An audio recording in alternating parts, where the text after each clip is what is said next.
Hello there, and welcome back to our Orlando time-lapse series.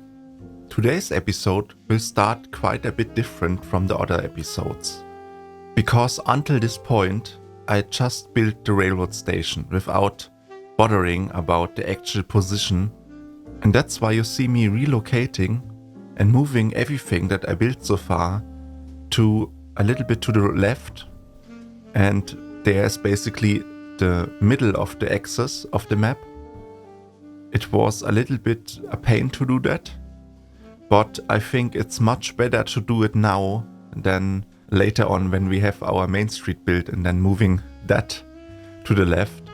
But I have to say that this new advanced move tool technique, where it shows you the exact distance you move from, is very helpful in that, because I could exactly note down the distance and I would just move everything exactly about that distance. Also, I was quite happy that I paid attention in beforehand to build everything in a scenery group, so that you can just move this entire scenery group there and don't have to select each individual item you have built. And it's of course then much easier to do that. I just imagine when you would have to do something like this in the prequel. I mean, this would be really a messy work then. I would of course use my rulers for that job, but still I wouldn't get this perfect precision that I need later on, especially on that important station, you know. But having the station now in the perfect middle of the map, we now have to make sure that the rail station is also in the perfect location on the other axis. And you will see now something, I slow down the footage, that when I tried to measure out the distance of the park by 1000 meters, something weird happened here where I could place this ruler basically outside of the park, where you have then suddenly, as you can see in the screen, 2000 meters. And that was really weird to me, because then I found out, or maybe I discovered by accident now, maybe the biggest park size is not 1000 meters in this game. Maybe in upcoming updates, I might spoil it here for you guys, maybe they will allow us to make 2000 meters by 2000 meters parks. And this would of course make perfect sense then with this park expansion UI element that we have, that has currently no purpose to it, and then it would make sense, of course, you know. So now I decided that I have now this point, this reference point, where I want the station to be located, because it's on this axis a little bit more complicated, because I have to decide now how far I want the station to be from the park borders. For that I looked on the aerial image, and I decided that the farthest point of the park is basically where there is this little sea of water, you know. And you can see me now landscaping and that in, and I just wanted this little sea in front of it, so that you have this appearance later on when you look onto the park, that you have the sea in front of it. And I made sure that, of course, I can build the entire park, even at the other end of the park, where I still have a little buffer there, where the railroad is, and even then you have 50 meters, I believe, where there is just a little forest. But now we have the station in the right place. I can remember that on the Anaheim Park I did exactly the same, and later this defined basically where the park is located within the map of the game itself. And there it was even a bit more complicated, because I wanted to have this California Adventure Park on the bottom half of the map itself, and maybe somewhere in the future, where I have endless time, I would even do the California Adventure Park then. So maybe when Planet Coaster 3 releases, we have another project then. But let's get back to our build. So as you see, I continue on this atrium now, and we have this very iconic Victorian styled appearance that is a lot defined by this distinct color and those wooden elements. So in the actual park they used, of course, for those wooden elements a coat of paint that has a little bit this glossiness, And that's just one thing that I can't simulate here. With those wooden columns, they are of course very rough in their appearance. But at the end, I don't think it's too much of a problem. It's just a minor detail. I mean, it's again this thing where you have to make a balance between realism and what you can do in the game. And it's the same thing with everything, because of course I can't recreate it 100%. It's just, there is just this in-game limitation where I can't go that way.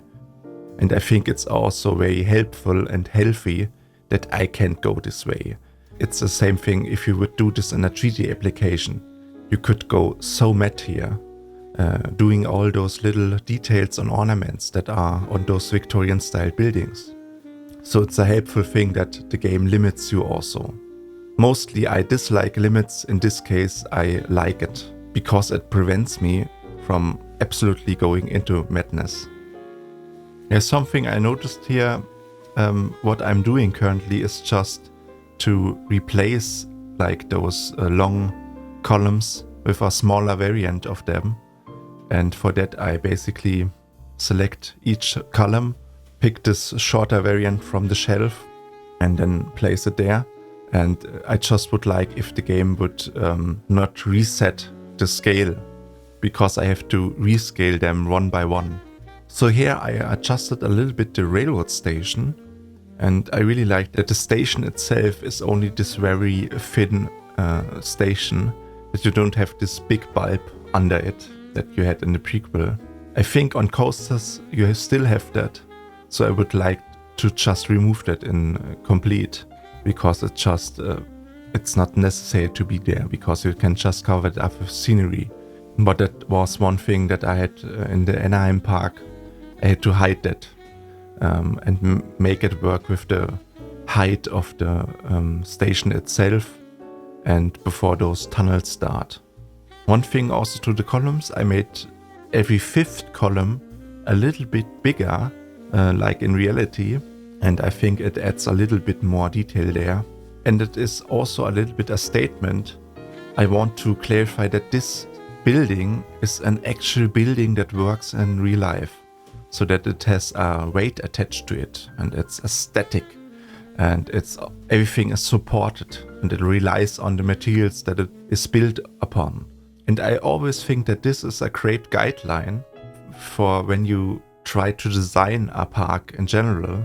Try to go for a very realistic look, and just to think about this realism, that every building you build is out of materials.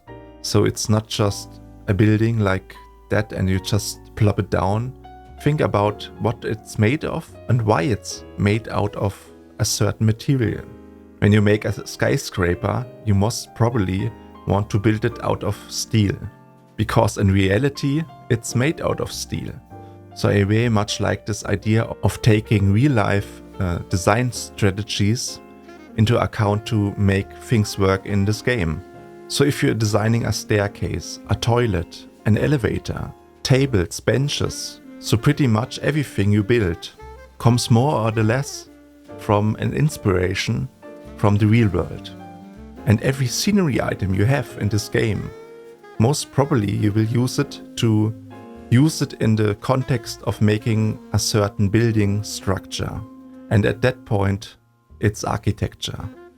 And you can get inspiration from that by just buying a book about architecture, as I did. So in Germany we have this very famous architecture book of the Neufahrt, and that's basically laying here on the table right now next to me. And it's quite a big book, and it gives you basically an overview about pretty much everything there is in architecture. So how would you design a building, a skyscraper, a museum, a zoo, a fire station, a shop, a mall, a school, pretty much every building type there is. And it gives you detailed guidelines and instructions on how to plan those things. And I think it's a great insight to know that, and to know also the importance of scale. since most things that are in reality have to be in a certain scale to be accessible by the people. For instance, if you design a chair or a table, they have to be in a certain height to be effective. Or also if you have a staircase, how high those steps actually have to be so that your staircase is very enjoyable and pleasant to walk upon. So all those little details are of course beneficial for our project in order to make this realistic approach and look. And you will see that in the scale, because most items in the game and Planet Coaster and also in the prequel, it was always this issue that everything is overscaled. And this is of course no accident. I think they talked about it at some point back in the old days, that was intended, because it's much easier then for you as a customer that wants just to play this game to place down things, and it would look pretty good then, but it would not look realistic. And back in the day, I kinda understood that mentality because the graphic and the lighting of the game was still pretty basic, I would say. I mean, compared to other games at the time. And you see also that the color palette is very colorful and everything is just meant to be playful there. But comparing it to today's game, we have this huge enhancement in lighting and graphics. In a way, you could say the game became an adult. And especially if you are this type of player who goes much more for this realistic parks and looks, I just feel that that's your game then. And because you can use all those new tools, the scale tool and the lighting to your benefit. And by the way, lighting. As you see, we made this atrium and we just do this roofing on the top. And earlier you saw me also placing down those lights on the wall, you know, those bulb lights. And I'm a little bit disappointed when you see the nighttime and you see those lights go on. And for me, I don't know, I just feel that the game in general is a bit too bright. Because when you set the color on those lamps to 100% white, then they overexposure like crazy. And it's just too bright. Also, this lighting looks so unnatural. And I tried to lower that white, of course. But even then, the lighting, I'm not too sure if it's only this lamp or if it's when you would try it with a different lamp, if you get different lighting. I have to try that out. On daylight, I think it looks gorgeous. But at nighttime, I don't know, it just feels a little bit artificial, you know. I mean, maybe it's also the lack of those windows that we, of course, place later in there when we have those glass elements. And I think they are vital for this atrium look, you know. But I'm so happy that they work on it and we will finally place them down. I can't wait for that. When I see now placing me down those railings and this whole situation of this little atrium, where you have this brickwork, you have those Victorian-styled windows, those wooden columns and Victorian-styled ornaments there. And it really reminds me of those old railroad stations, you know, from like in London or here in Germany we have in Frankfurt and in Cologne and Berlin, you have all those very iconic old railroad stations, which have this really iconic industrialized look, and where you get this reminiscence and this true deep feeling that over the past 100 years and more, there were so many people who used the railroad as their primary transport option. And always when I think about that, it's quite unbelievable how the world has changed since then. All those new inventions from then until now, and how the world gone through several crises from wars until now, sadly.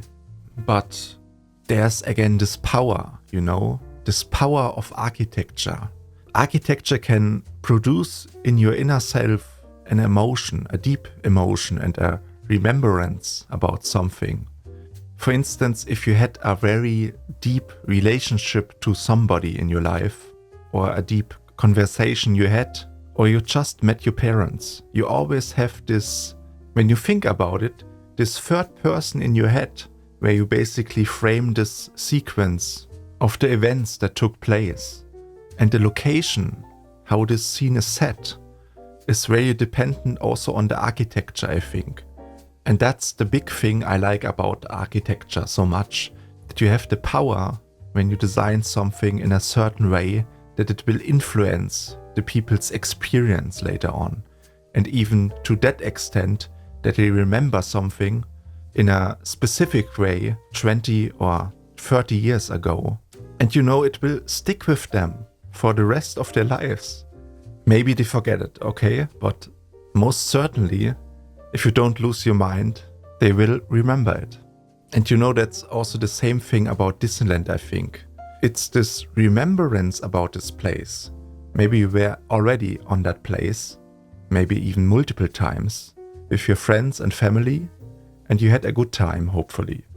And you of course remember not only the architecture, but also other things, maybe certain rides that you liked, or maybe the firework, maybe the food there is. But all those things, they are depending on it that you have architecture there in the first place. Otherwise, I mean, just imagine for a second how the world would look like without architecture. I don't think that you can even make an imagination of that. It's just there everywhere. Everywhere you look, basically. You almost can't escape it, I think. Maybe only in nature, where you are maybe in a forest or something like that. But since the world that we are living, pretty much everywhere you go, mankind builds some form of building. And I just feel like that maybe this is a little bit overlooked, because most of the time when you talk about Disneyland or some theme park days, you probably talk about your experience in the park and how you much liked a specific ride, maybe Space Mountain, you know. And you tell your friends about Space Mountain, and maybe you say the roller coaster was great and everything, but maybe the pizza at Pizza Planet was not that great. But I really like that the architecture is so sneaky in that way, because it's there, but it's also not there. Most people won't even be aware of that until they think about it. And I just like this very elegant approach when you look on it. It's the key feature that makes everything blend into each other in your theme park and makes this whole experience work. So the question is, why is it like that? I think it's very subconscious, you know? Maybe in the first place, when you experience something, you don't think about it. You may only react to it and think about it later on. And maybe certain bits and parts you didn't catch at first when it happened, you suddenly realized them after it. Most probably, your subconscious mind picked something up, you know? And this whole thing, of course, goes well together when you think about souvenir and gift shops. All those shops, they sell you gifts and souvenirs that you can buy, and when you're later at home, you will set those things on your table maybe, and when you take a look on them, you are immediately taken back to those memories you had, to those places you experienced. And maybe this is also one of those goals about theme parks, especially about the Disneyland theme parks, that they want to tell you a story that you can experience firsthand when you are in the park, and where you can escape from your boring everyday life. And when you then back home, you can always remember it. And maybe you even say, I wished I could go there a second time. And maybe someday you are.